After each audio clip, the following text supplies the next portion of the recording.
Greetings, fellow moviegoers, and welcome to Movie Central, the place to talk about movies, TV shows based on movies, toys based on movies, games based on movies, and rides based on movies. I'm your host, Mr. CCS, and these are my pets, George the Gorilla, Kahala the Dolphin, and Frank the Sea Turtle. I'm not exactly sure where to begin with this one.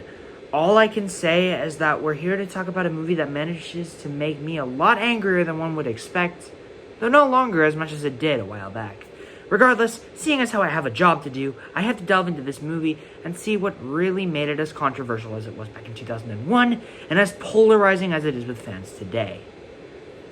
I have no idea where to begin when discussing the history of this movie. However, it is important to note that this movie was not directed by Steven Spielberg, but rather Joe Johnston, a director who is best known for Jumanji, Honey, I Shrunk the Kids, The Rocketeer, and Captain America the First Avenger. Johnston, a friend of Spielberg's, was interested in directing a potential sequel to the original Jurassic Park. While Spielberg was directing the immediate follow-up, The Lost World Jurassic Park, he wasn't available around the time the studio expressed interest in a third film, which gave Johnston his chance to direct the Jurassic Park movie. Also, Johnston was a special effects artist as well, and worked on the original Star Wars, so it would make sense from a filmmaking standpoint to have him spearheading the project. Screenwriter Peter Buckman wrote the initial draft, but writer of the first two movies, David Koepp, gave his own input on the story, which eventually led to the unfinished screenplay the movie was forced to work with. A screenplay Johnston claims he almost let the project over. Somehow, someway, despite not having a completed screenplay, which is almost always detrimental to the filmmaking process, the film was released in theaters back in the summer of 2001 and received mixed reviews from critics, who praised the tone and decent pacing of the film, but also criticized the screenplay. Despite this, the movie made quite a bit of money, ending with nearly $400 million at the box office. That said, this is the lowest grossing film of the franchise by far, and would also be considered the worst film of the franchise until Jurassic World and its sequels were released. However, it's been nearly 25 years since the release of the film, and I haven't really thought about it since 2020. So, was this film really that bad? Well, no better time than the present to find out. This is Jurassic Park 3. After being persuaded by a wealthy businessman and his wife, played by Bill Macy and Téa Leoni, to conduct an aerial tour of Isla Sorna, InGen's second site for a failed Jurassic Park experiment, Dr. Alan Grant, played again by Sam Neill, discovers the true reason for his invitation. A tragic accident maroons the group, which includes not just Grant and the couple, but also Udesky, played by Michael Jeter, Mr. Noodle's brother Mr. Noodle himself, Nash, played by Bruce A. Young, and Billy, played by Alessandro Nivola, and they must attempt to escape with their lives while also saving the son of the couple, Eric, played by Trevor Morgan. Before anything else, let's make something perfectly clear. The story concept for Jurassic Park 3 is actually a really good one. The idea of bringing back Alan Grant to the saga with a new skeptical attitude towards his profession was a great idea, and the fact that he's stuck on another island full of large man-eating creatures added some great tension. However, while the concept is great, the execution is what hurts the movie. The original film is the only one of these movies to successfully pull off something scary. Lost World was much more action-packed and a lot more preachy, and this one is really silly in many ways. Not only that, it's unintentionally hilarious quite a few times. Originally, I thought this movie was a lot worse than before, but now I see this kind of charming sort of thing. I don't know. I'd say this movie is the weakest of the first three movies, and for a time it was my least favorite in the entire franchise. But the real deciding factor of that will come when my rewatch of the Jurassic World movies this summer, which, yes, I plan on reviewing. But what else hurts Jurassic Park 3? Well, first, I don't think this cast is as good as the previous two movies. That said, it's a darn good cast at the same time. Sam Neill puts a lot of talent and effort into his performance as Alan Grant. In his last appearance, Grant was a passionate paleontologist who wanted nothing more than to focus on his career. But by the end of that film, he completely changed his viewpoint. I like that he takes on this paranoid persona in this film, and is more eager to be protective of others. Now, despite all of what I just said, there is one major problem with Alan Grant's character in this movie, and that problem is Ellie Sattler's involvement. Yep, these two broke up off screen, and now she has a new family. I've never really been a fan of this trope, and that's no different here. It not only undoes part of his character arc from the first movie, but it is also just a slap in the face to anyone who cared about these two in the first place. I'm aware they tried to lazily get them back together in Jurassic World Dominion, but obviously that was a lazy thing to do, and also too little too late at that point, a whole 21 years to be exact. But we'll talk about that once I review Dominion, #shameless plug. So, Alan Grant as a character is probably the best part of the movie's characters, but he's still problematic. Now we get to the Kirbys, and God, these two are painful to watch. Bill Macy and Taylor Leone are great actors, so the reason why their characters are so bad is because of the bad screenplay.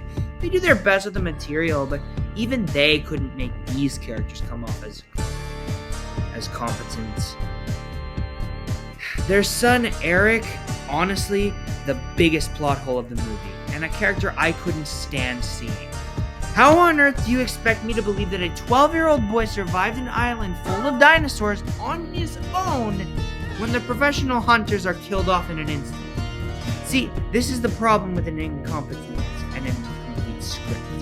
If you have a good idea, then make it completely work, because if it doesn't work, then you get infuriating plot holes like this. Add to the fact that his dialogue is insufferable, and you get what is, in my opinion, the worst part of the movie. As far as other characters go, the hunters, Cooper, Udesky, and Nash, while considered great at what they do, are killed off in mere minutes of being on the island. And that bothered me, because these guys were supposed to be great. At least Cooper and Nash were killed in mere minutes, and Udesky was the one who got to do some stuff. He was really the only one I enjoyed seeing on screen, and I was upset that they killed him off. It helps that his actor, Michael Jeter, was a familiar face to me. Best Noodle sibling, after all, is nothing to scoff at. Yeah, the dino fodder in this movie wasn't supposed to be dino fodder, but they became so anyway. As far as Billy goes, I think they got him down pretty well, regardless of how incomplete the script is, because I don't have any problems with where they brought his character. Now, the moment you've all been waiting for, the dinosaurs. Right, there's a Barney the Dinosaur product placement here. Yay. As far as the actual dinosaurs go, they were pretty cool. There weren't as many as compared to the previous two films, but they served their purpose well. The raptors and their new designs delivered, and they delivered some of the most intense action sequences in the entire film, as did the pteranodons, which offered the scariest sequence in the movie. The highlight, however, has to be the Spinosaurus. Not only is his design incredible, but I think this beast is extremely sadistic as well as thought out as an antagonist. It was a menacing creature, and one I enjoyed seeing. However, there is a major problem with the Spinosaurus, and that is the fact that they tried to make it clear that they were replacing the T-Rex with this thing. It's not just the film's logo either. That battle scene ended with the T-Rex being killed, and there was a rumor that the Spinosaurus was supposed to replace the T-Rex on Jurassic Park The Ride, which thankfully didn't end up happening. Bottom line, the Spinosaurus shouldn't have attempted to replace the T-Rex, and I'm happy to report that the tyrannical Lizard King reclaimed its place on the Jurassic Park logo for the Jurassic World films, and the brand in general. That said, however, the Spinosaurus was a cool beast for our characters to run from, and did deliver a few awesome sequences. Overall, I don't hate the characters in this movie, but they are far from great, which is very unfortunate. Now, as far as effects go, for 2001, these hold up quite well.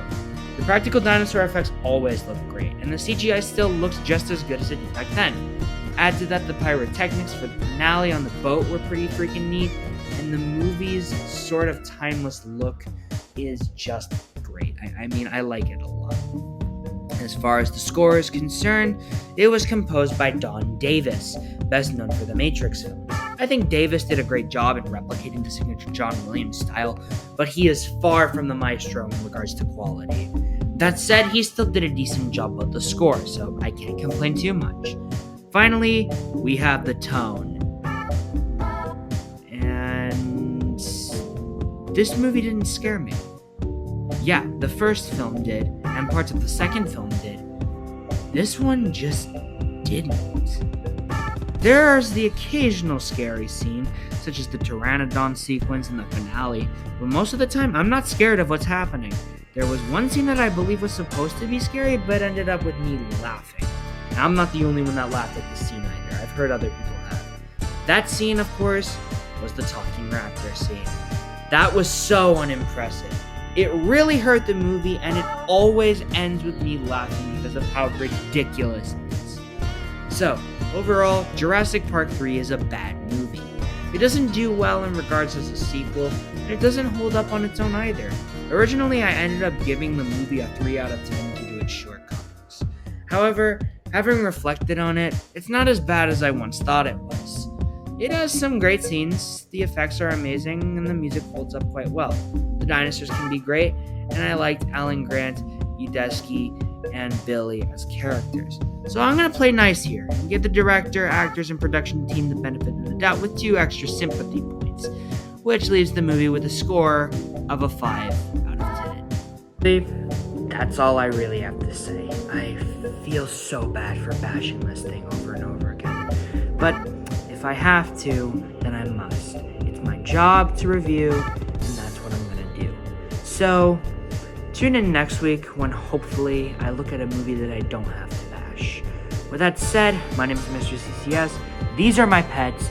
This is Movie Central, and that, my friends, is a wrap. See you next time.